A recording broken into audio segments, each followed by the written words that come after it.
Qatar के वज़ीर ख़ारजा शेख मोहम्मद बिन Abdurrahman अस्सानी का दौरा पाकिस्तान। वज़ीर ख़ारजा शाह महमूद कुरैशी से दो तरफ़ा ताल्लुकात और अफ़गानिस्तान की सूरत हाल पर तबादला ख्याल। दफ्तर ख़ारजा पहुँचने पर वज़ीर ख़ारजा ने मुअज़्ज़ज़ मेहमान का इस्तकबाल किया। I would like to begin by welcoming my brother and friend Sheikh Mohammed, the Foreign Minister of Qatar, to Islamabad. I wanted to share with you that we've had a good discussion. He met the Prime Minister earlier on, and we've had a delegation-level talks, and we've been discussing Afghanistan for a long time, the two of us. And as you know, Qatar has played a significant role in facilitating the peace process. We discussed Afghanistan on the sidelines of the Antalya Diplomacy Forum in June, but obviously there are developments that have taken place 15th August onwards, and there is a new situation, there's a new reality, so it was important to exchange notes on that new reality.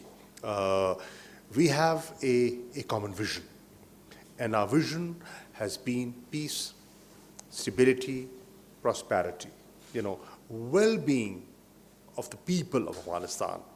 That has been Qatar's objective, that has been Pakistan's objective.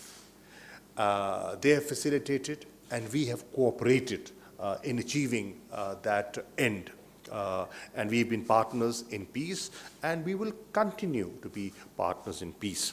So, taking advantage of his presence today, I wanted to recognize the role, the positive facilitative role played by Qatar in the entire peace process, and Sheikh Mohammed, your personal role.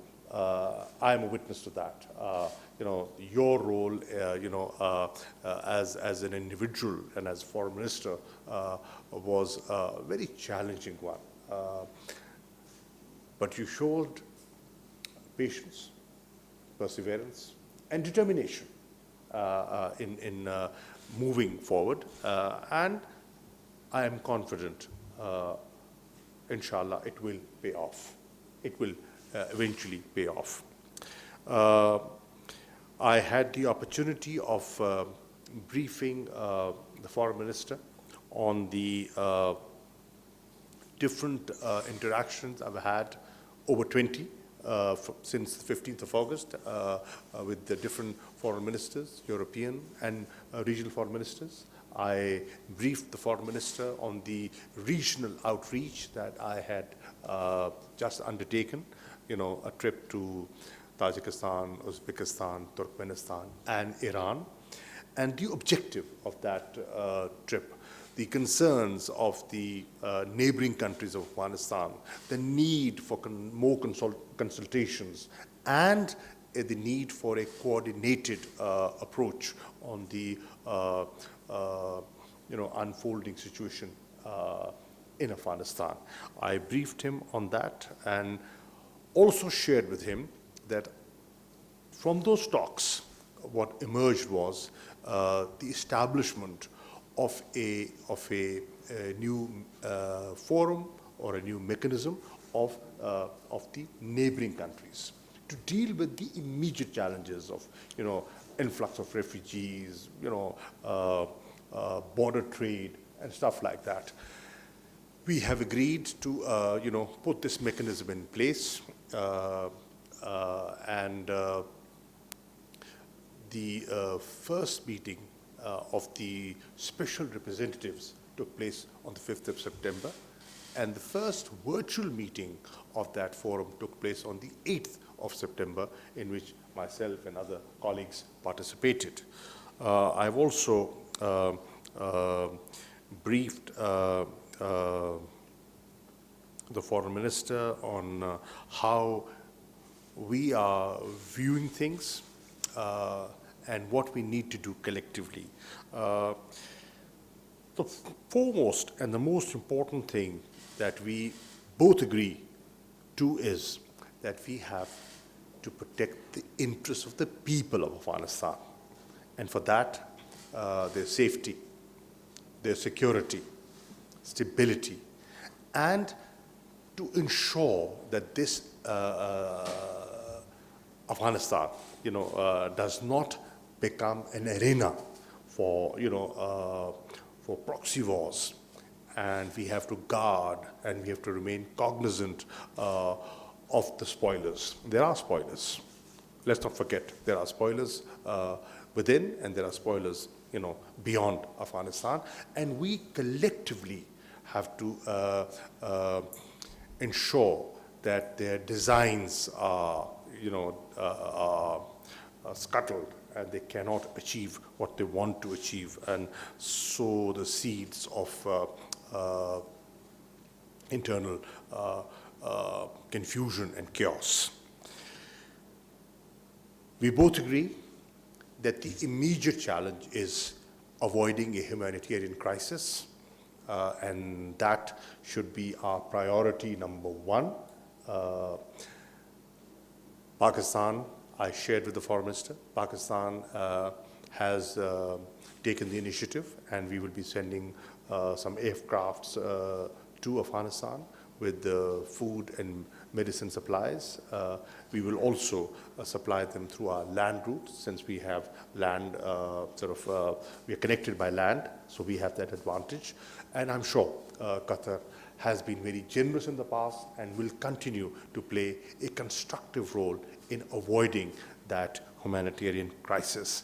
And I appreciated what the Foreign Minister said in our delegation level talks. And he said, on the issue of humanitarian crisis, there should be no strings attached.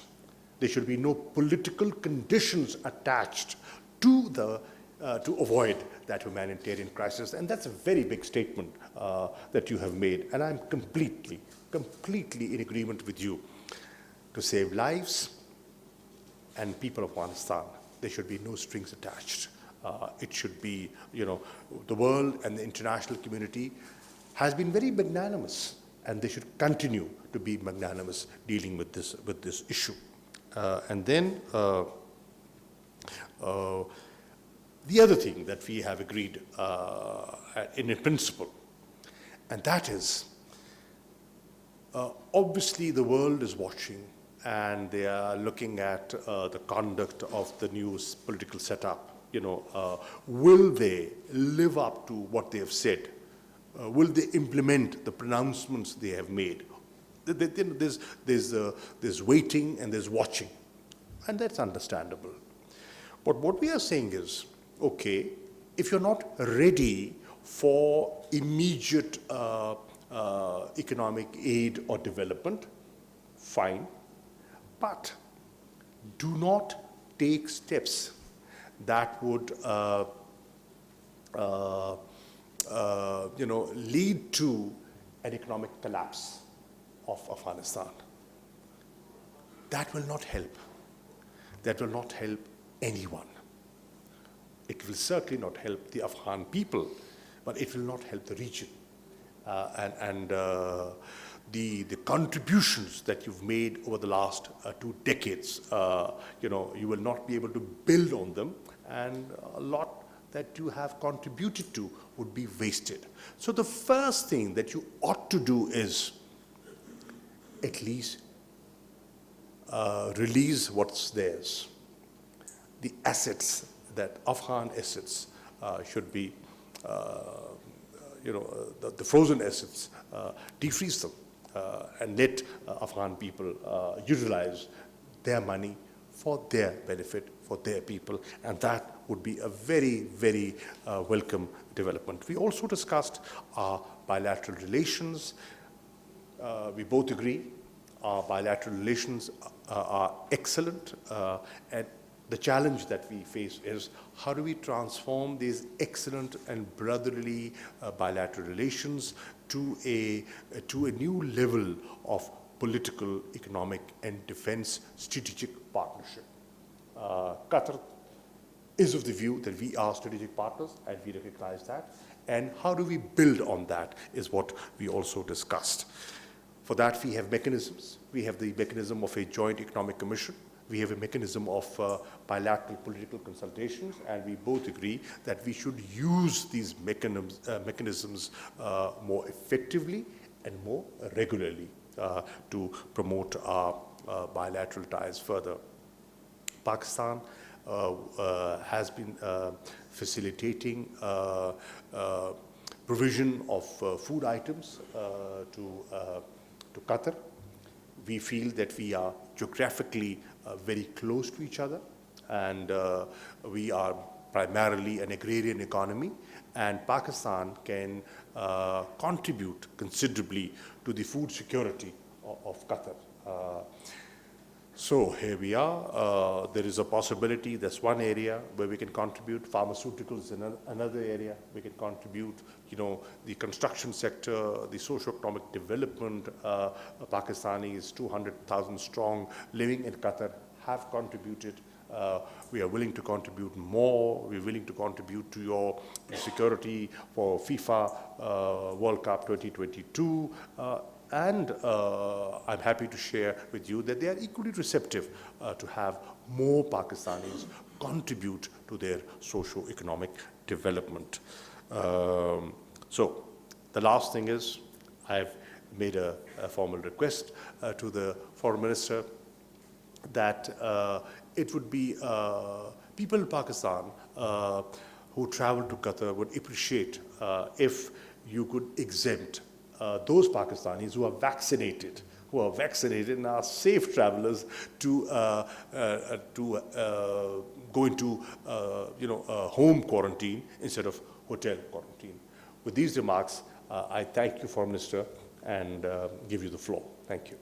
Well, first of all, thank you very much, my dear brother, for hosting me today. It's really a pleasure for me to be among our brothers and sisters here in Pakistan, and I had an excellent exchange with His Excellency the Prime Minister earlier, and then with my brother Qureshi. Actually, I won't add much to his words about the bilateral relationship between the two countries. It has been a brotherly, strong bilateral relationship that our leadership are sharing the same vision in upgrading this relationship to more solid and stronger bonds between our two countries. Pakistan is our strategic partner, and we consider this partnership with a multidimensional partnership, not only in the political area, but politics, economic, defense, in different dimensions.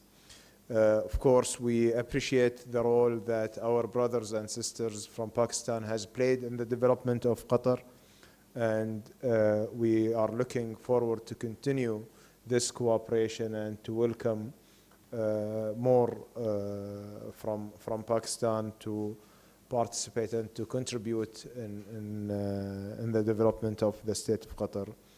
Also, I would like to thank Pakistan for all the efforts and commend them on these efforts that they've been taking in supporting the peace process in Afghanistan and supporting the Qatari facilitation and mediation, and also post the development that happened recently.